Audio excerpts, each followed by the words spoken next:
As coronavirus cases rise, many states are rolling back their plans to reopen. California and New York are halting plans for indoor dining, meaning many restaurants are relying on outdoor and delivery options to get by.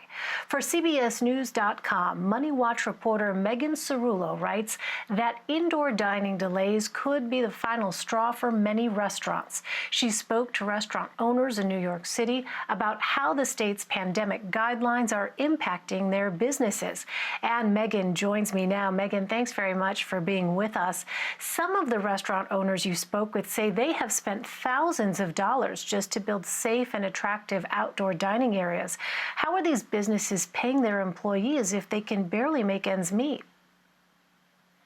Right now, it's not about being profitable. The name of the game is losing as little money as possible for as long as possible so that they can ride out this wave of uncertainty and hopefully see a brighter day.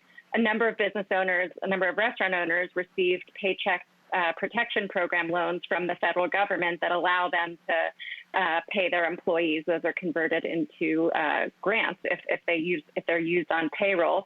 So that has helped them get by. But what they haven't received enough help on is rent and other fixed costs that they're still paying. Yeah, I was really surprised. I mean, I knew the margins were pretty low in the restaurant business, but I think in one of your interviews, the person said it was like 3%.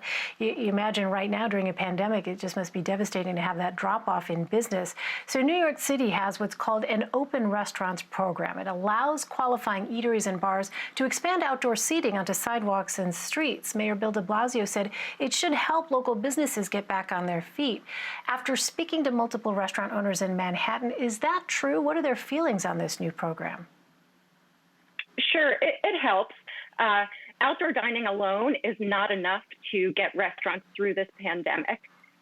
They expected many of them to open indoors this week under limited capacity, and this additional outdoor seating was meant to make up for the room they'd lose indoors to allow for social distancing. I talked to the owner of a restaurant called A Lily, which is a 260-seat restaurant near Madison Square Park. He spent $5,000 expanding an existing outdoor cafe, spent another $8,000 on planters, tables, chairs, umbrellas to make the area attractive. And he can only seat 24 people. So he doesn't even expect to be able to recoup that investment, considering the program only extends till September 8th. He's doing it so that he can maintain a presence in the neighborhood and hopefully at some point see real relief. Yeah, I mean, it's hard to see how you can make the math work given those numbers. So how has the pandemic impacted chain restaurants versus local restaurants? Almost all restaurants are suffering. Chains, some of them received pretty sizable PPP loans. They also have a little bit more padding that might help them ride out this wave of uncertainty for a little longer than smaller independent restaurants.